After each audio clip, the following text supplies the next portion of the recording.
In this section, we are discussing a very important and newly introduced concept in ES6 called iterators. The iterator concept is newly introduced in ES6. It's a kind of new mechanism to iterate or traverse through data structures. As you know, array is already iterable. It means if you want to put a for-off loop on an array, then you can easily do that. For example, I create an array called ARR and let me also put few values in it. I just put a for loop. Let maybe one variable I of ARR and we say console log the value of I. If I run this, then we get the output. Similarly, strings, maps, sets, all these data collections are iterable. But imagine that you have an object literal like this. Now you want to use for-off loop on this object. In short, you want to make this object literal an iterable object. You can do that in ES6 using symbol.iterator. And we are going to implement, or rather convert, an object literal into an iterable object as well. But before we do that, I'm going to explain step by step syntax of the symbol.iterator. We will just see the basic syntax of the symbol.iterator with easier way, that is the array. Let's take the same code of an array and iterate through using symbol.iterator.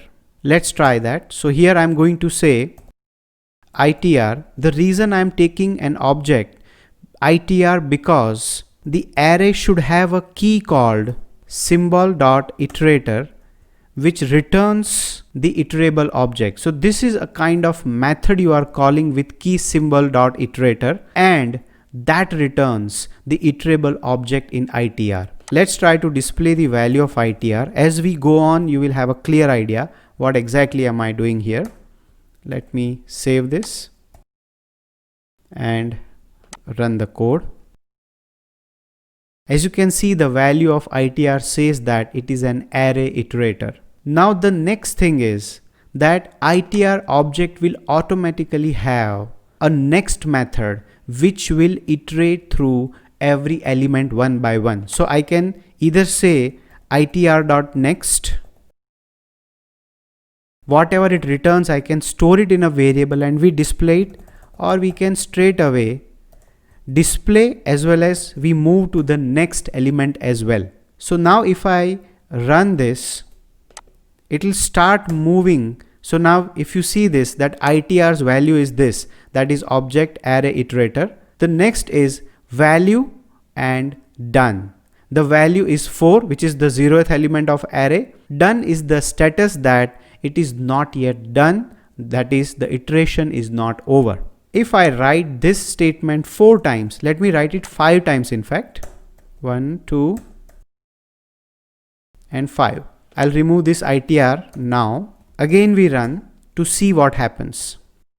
See this. We have the value 4, 5, 6, 7. The last value is undefined.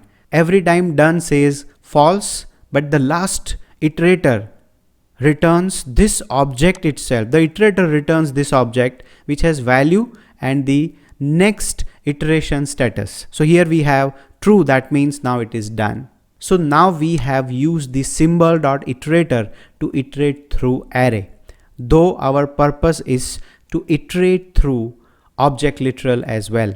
I mean iterating through something which is not iterable. So let's start doing that as well. Imagine that you have an object like this. Here you have two values. Let's say start, which has, for example, whatever value it is, and you also have the end, which again has, let's say, 15.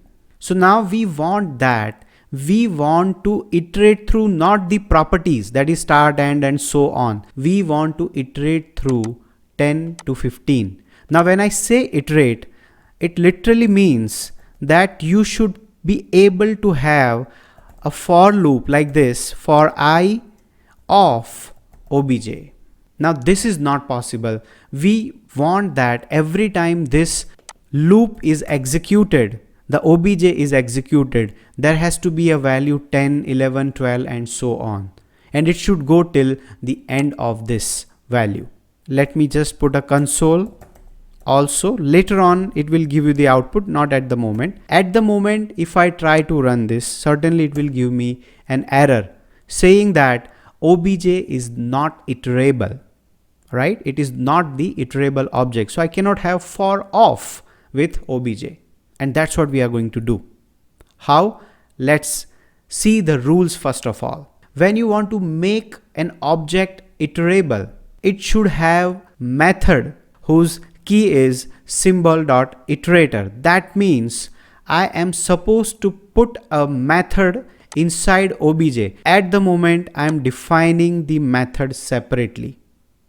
So I will say obj symbol.iterator.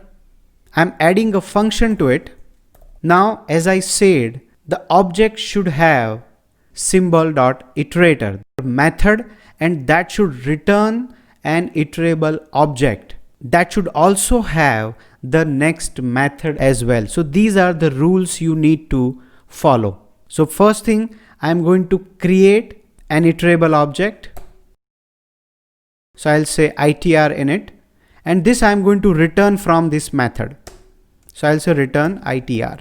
Now this iterable object should have a next method. So I'm going to put a next method. It has to be next like this only. Inside this, what I want is that if the obj dot start is less than equal to obj dot end, then it should return, as you saw in the array also, we return the value which is going to be, every time I'm going to increment the start value. So I'll say plus plus, though I am taking the same variable, I should take a separate variable, but that's fine at the moment. And done is equal to false. Else at the end, what we want is, we do not want to return a value. We just want to say done is true. That's it. Now let's try to run and see whether our object is iterable or not. Let me remind you that we have kept a for loop where we are putting for of on obj. So let's run this. There it is.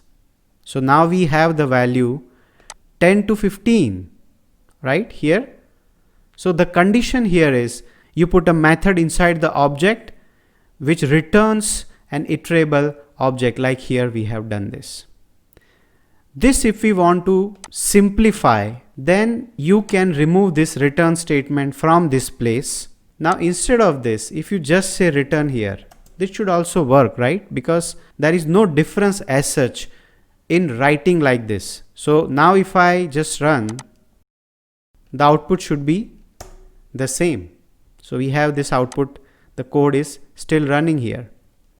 Not only that, I have intentionally kept the function outside the object, but we can just cut this function, the entire function, which is actually a method of obj, and I can put it in. The only difference will be we cannot have the colon sign, we cannot have the equal to sign, so we'll put a colon, or we can go with the ES6 syntax like this. This is also fine. And we do not need any obj because we are inside the obj itself. So now if you observe this, it is still going to be the same output. In this code, the object obj does not have the next method. What I mean to say is that the next method is actually a method placed inside the symbol.iterator method. You also can place the next method as a part of the obj like this. Say for example, you are not going to return anything at the moment, and this next method I'm going to cut from this.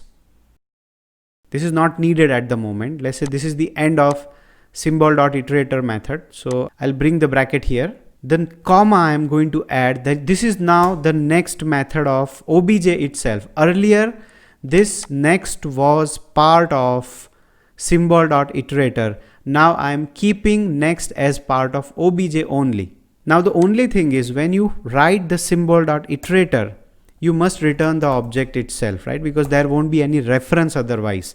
Now if I run, still we get the output. So this is even a better way of writing code, though this has a limitation.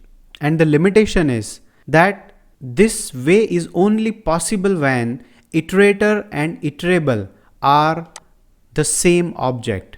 Also, if there are two or more for of running simultaneously, then this will not work, because see, this symbol.iterator and next, they both are placed inside obj. So there will not be, and it is returning the object itself. So earlier this wasn't the case. Earlier it was returning the iterator separately, but now they both are, that is iterator and iterable are the same object. So there cannot be two or more for of running simultaneously. But actually that is also a very rare case. So there is no harm in using this syntax.